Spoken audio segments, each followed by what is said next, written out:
The Alpha Sessions.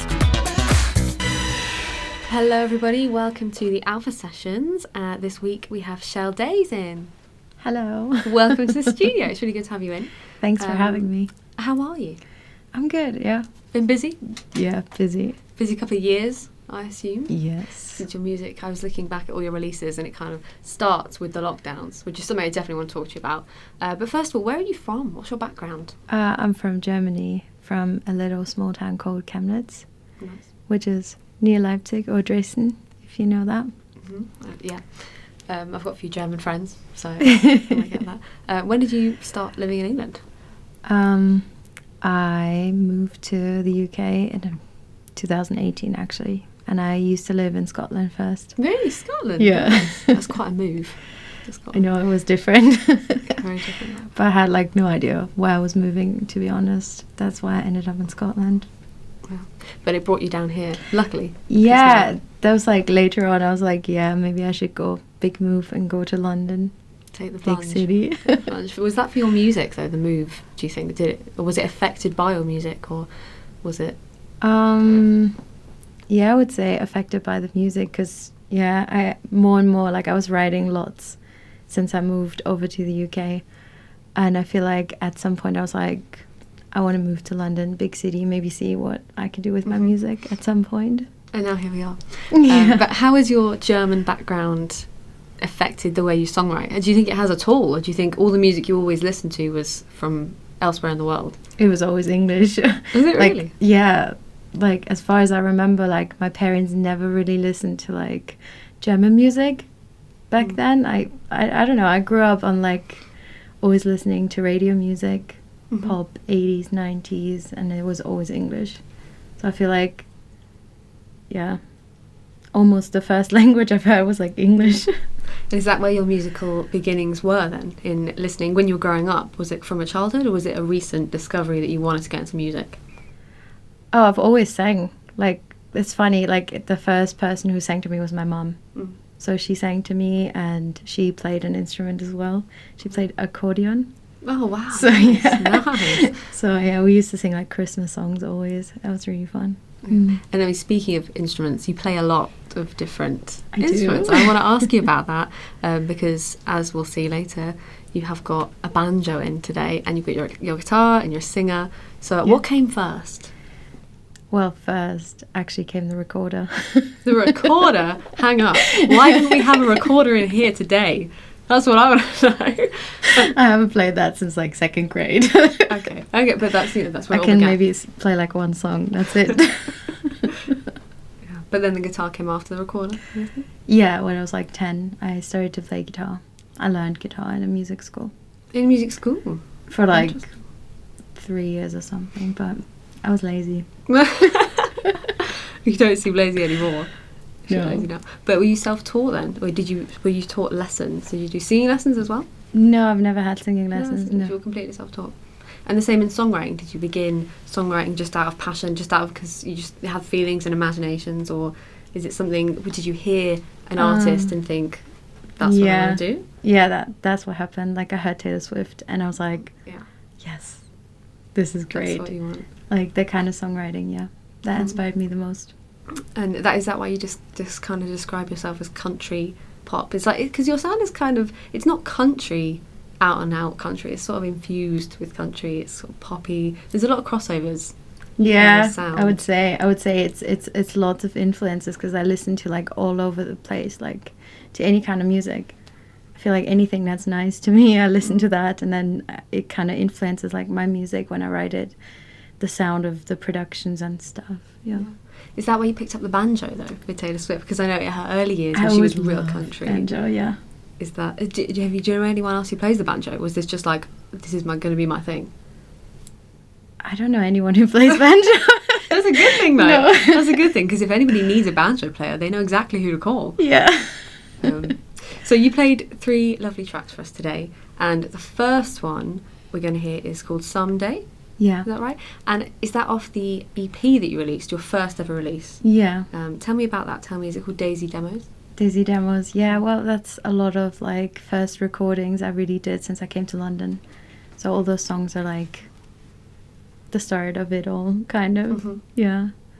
I feel like them that was like my first cut into like deeper songwriting, Mm-hmm. to like on a personal level, because Some Days quite personal, and all the other ones heartbreak, the usual. The usual, yeah.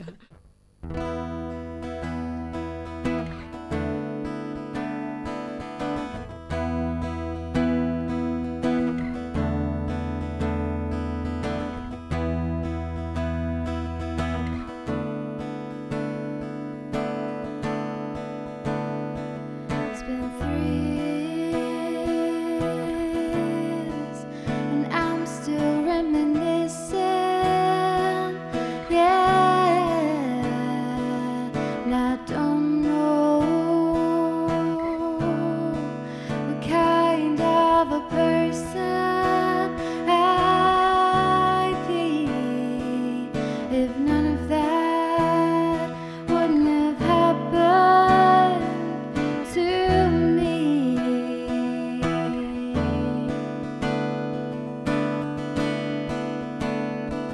But I hope that we can talk someday. Just let the rest behind our backs. And I hope that we can talk someday and forget about the past.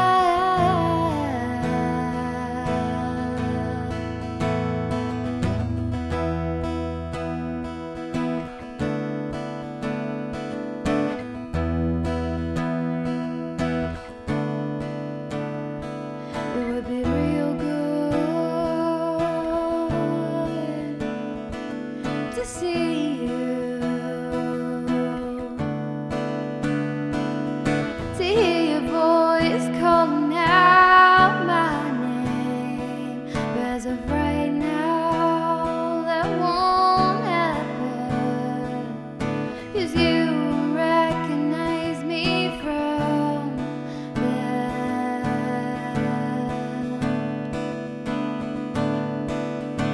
But still I hope that we can talk someday. Just let the rest behind our backs. And I hope that we can talk someday and forget about the past.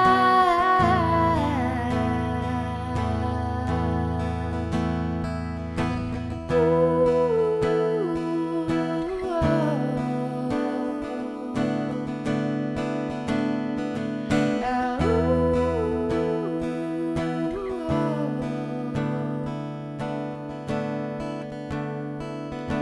Someday when I'll be married,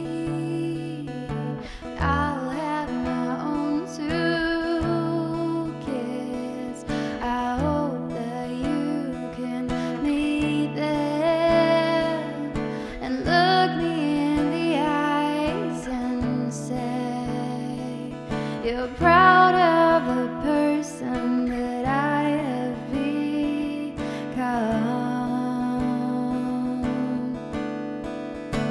But still I hope that we can talk someday. Just let the rest behind our backs. And I hope that we can talk someday and forget about the past. And forget about the past.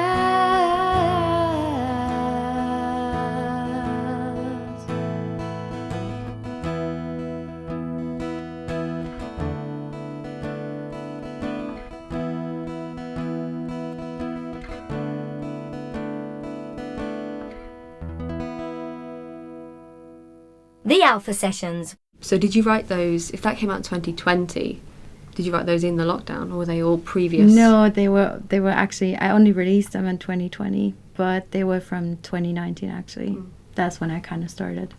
So did you use the lockdown period as sort of like, this is a moment that I have, I've got time now, and I can put that into releasing music for the first time? Yeah, that was like, yeah, I always wanted to do that. And it was kind of like the starting point to like releasing music, putting it out and seeing how it goes and how it works as a DIY musician. Yeah, and I was going to say, as a sort of indie musician, how did you find that? Because everybody was completely on their own, like completely.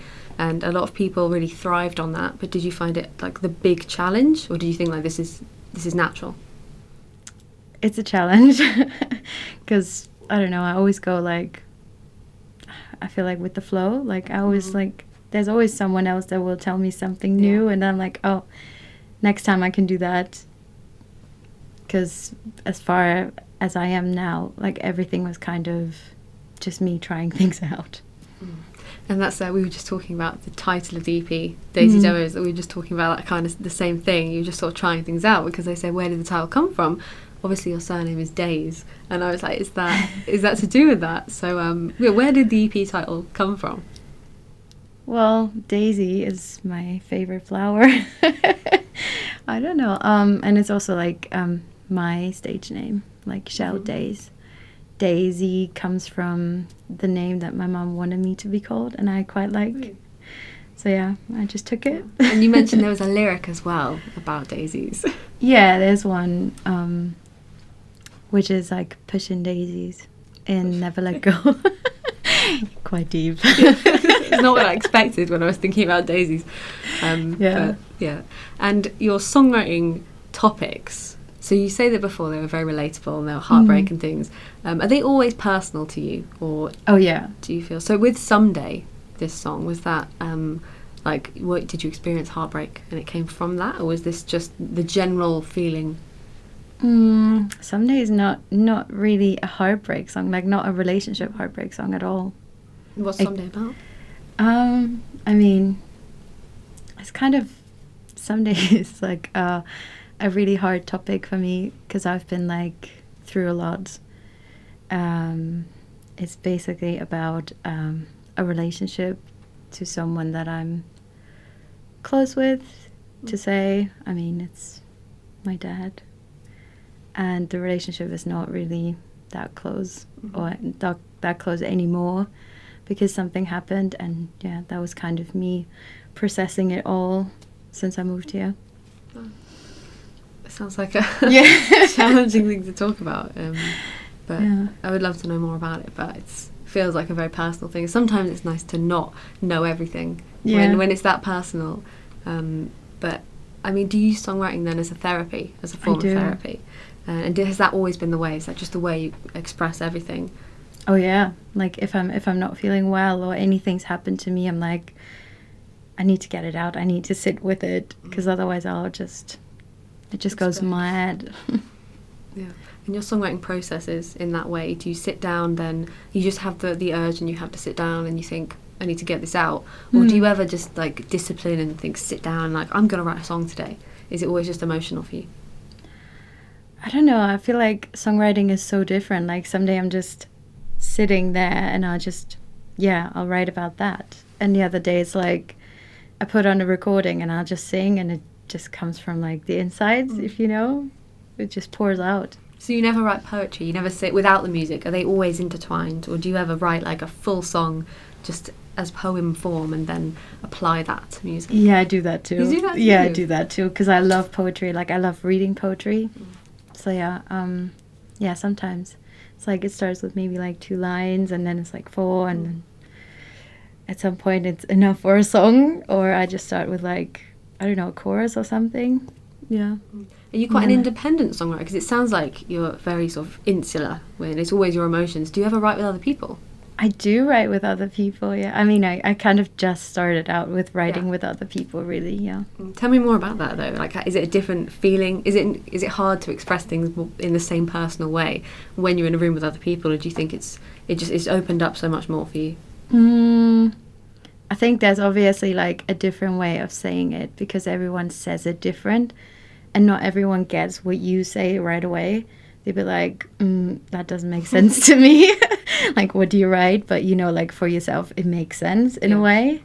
but then you have to like try and Try work. compromise. Yeah, compromises. And make it to like the best version of both. Yeah. And do you work with producers? I really wanted to know this because you've put out 3 singles now and 1 EP, I think. And did you do them all independently? Because this was a lockdown at the time. So did you record them all yourself, or did you work with producers for these? No. I work with producers basically, yeah. But they were all recorded, I guess, in your own home at the time. Well, the EP was already recorded like Before. pre-pandemic, so that was like in the studio and everything. But yeah, 80 Song and Never Even Tried, they were recorded on the same day, to be fair. Wow. Yeah. Fun decision. Yeah. It was like these songs were like written in lockdown, and then I just took them to the studio. Yeah. While it was like safe, And you with mentioned precautions. You mentioned 80 Song. That's your latest single, right? Mm. Is that one? It sounds very different to your previous stuff. It sounds Yeah. more produced, more pop. Yeah. But also kind of chilled out in a way, but it's less country. Is Yeah. that the new direction? I wouldn't say so. I don't know. I can't really put myself in like one box with like the sound wise. Like I haven't really. I know exactly where I want to go, but I think the journey is going to be a bit longer to get to that sound. But I'm quite experimental when it comes to like sounds and writing and I don't know, everything. I quite like to lash out, be like, oh, I'll try that, do this. Because the 80 Song was written on an electric guitar, which is obviously not the same as on a banjo or on the acoustic guitar, it's like, it's different. Yeah. It completely changes the way you write as well. Like the way you perform, obviously, because it sounds different, but it changes the way you go with direction in songs, isn't it? But I really like it, the latest single. It's nice. Thank you. But I also really enjoy your country stuff. And so your second song you played for us was called Sparked That Night. Yeah. And this one is as yet unreleased. Yes, unreleased. Never heard before. Tell me about this one and where it all began. What's the journey of this song? The journey of the song. It was meeting someone in a bar, to be fair, at an open mic actually, and just being like sparked by that person, like that feeling of like you meet them for the first time and it's like, you can feel and see the sparks. Maybe they don't see it yet. So this is you it's like trying to project your feelings onto them. Yeah.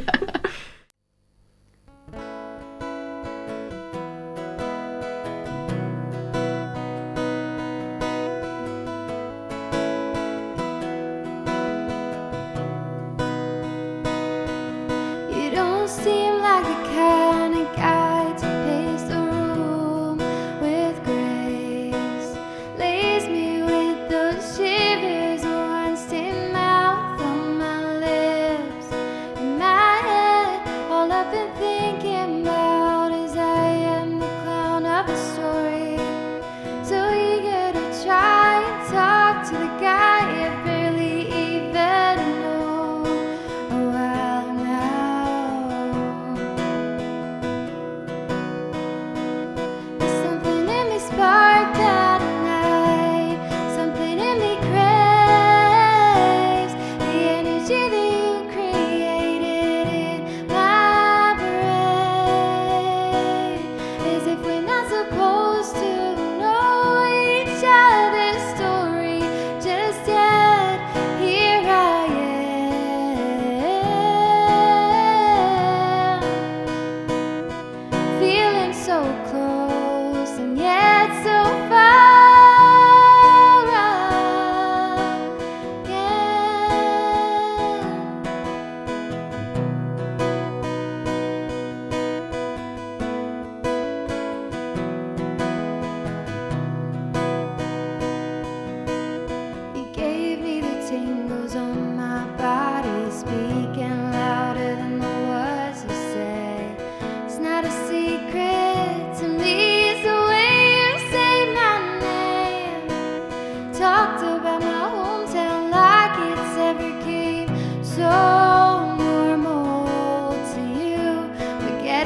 The Alpha Sessions. Tell me more about gigging.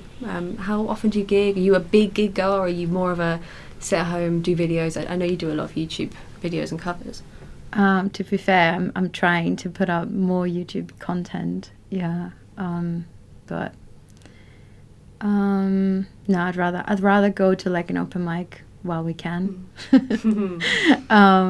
Yeah, I quite enjoy that because then you meet lots of new people again, and then maybe there's a co-write happening because you meet the right person which you work with. Yeah, so, that's the key, isn't it? Getting out there, meeting people, and open mics are great for that. I think for the networking, because you get so many different people out there, there's so many different kinds of musicians, and sometimes things you don't really think you want to collaborate with in terms of style, it just happens naturally. So do you always play solo with your guitar? And I mean, since your 80s song release, are you thinking about doing other kinds of performance, more electronic, more full band? Have you ever played with a band? I've never played with a band, like original songs, no. Never done it. You'd be interested in it? I'd love to set up a band, maybe, yeah. I could imagine myself doing that. For like the future songs that I have in mind to record, yes. Yeah, I can hear that. But I've seen a couple of collaborations. I saw when you did a cover on your YouTube of a Taylor Swift song with somebody, and he was on piano. So I know and piano's a nice thing to add as well, even without a full band. Just pairing a guitar and piano really warms things up. But speaking of your YouTube, you've done a lot of Taylor Swift covers, and I know you mentioned her earlier. But who else would you cite as your main influences? Because I've also seen there was a Casey Musgrave cover. Yes, big time. Big time. Yeah, Casey Musgraves. Close by. Usually women in music, or have you got a lot of other? I have to say, the majority of people that I listen to is like women. Solo Taylor Swift type sort of. Yeah, like pop. Yeah, singer-songwriter. Yeah, I mean, the direction that I really want to go for was like dream pop mixed with country, so like dream country. Does that make sense? So I'd say it's like Taylor Swift, Casey Musgraves, and then all mixed together. Some dream production, dream pop production. Yeah, no, it's a nice amalgamation. It's a nice combination. So like still a bit mellow, you know. Yeah, like chill. I hear that, and I hear that in the 80s, the latest single, the 80s song. Yeah. So is that more of where you want to go with things? You want to not leave the country behind, but like you say, you don't want to be put into a box. So you're just trying to experiment with all the different styles and bring them all together. But I can really feel with a band that'd be really cool. But YouTube, what was I going to say about YouTube? You don't have any music videos on your YouTube. I've seen you do a lot of covers, all the people that you cite as your influences, and originals as well, but all with your guitar. But would you ever be doing any music videos for your songs? That's a good question, because I'm currently filming my first music video. Amazing. How's that going? It's fun. Different. What kind of video are we talking? Is this classified information? Or well, I mean, with the next single, definitely there's going to be a music video this time. So, therefore. But it's a different feel to not just me with guitar, because it's just going to be my face. Just your face? On a video. As in, is it quite an artsy thing then? Are you trying out lots of different sort of experimental music videos? No, I mean it's gonna be probably like scenery, like country, but then also lights. And this is so that was for the next single. Is that Spark That Night? So that we just heard.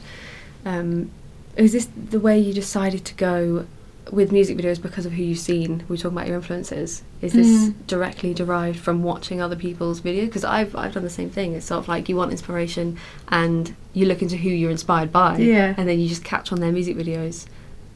Is that where it's come from? Sort of I mean, the thing is, the idea behind finally doing a music video is like I've always wanted to do it, and this time, I don't know, it feels right just to do it now and try. Just give it a go and see if I like it or not, I guess. Yeah. Would you ever do music videos for your previous singles though? So the third song we heard is a single you released in November 2020, right? Never Even Tried. Yeah. And there's no video for that one yet. No. But would you ever think of going back and reviving it with a video? Probably, yeah. And what thoughts have you got for the video on that one? Oh gosh, I don't know.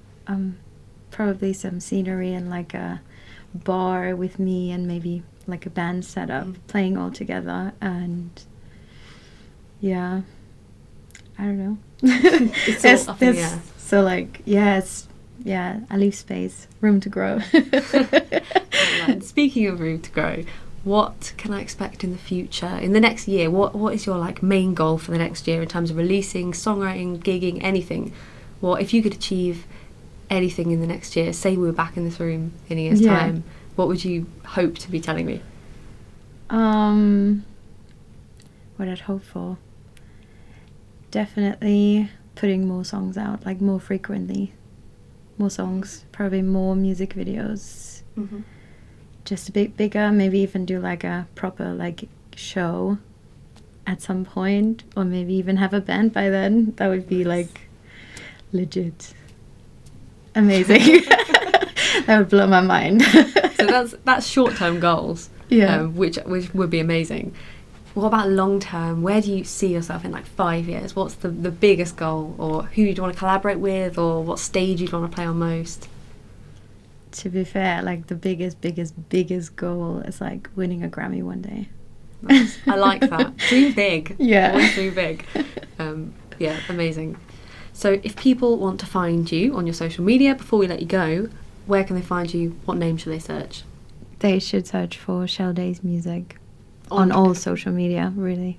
Okay, amazing. Well, thank you so much for coming in the studio. It's been amazing having you in, talking about your songwriting processes, and I'm excited for what's to come. Thanks for having me.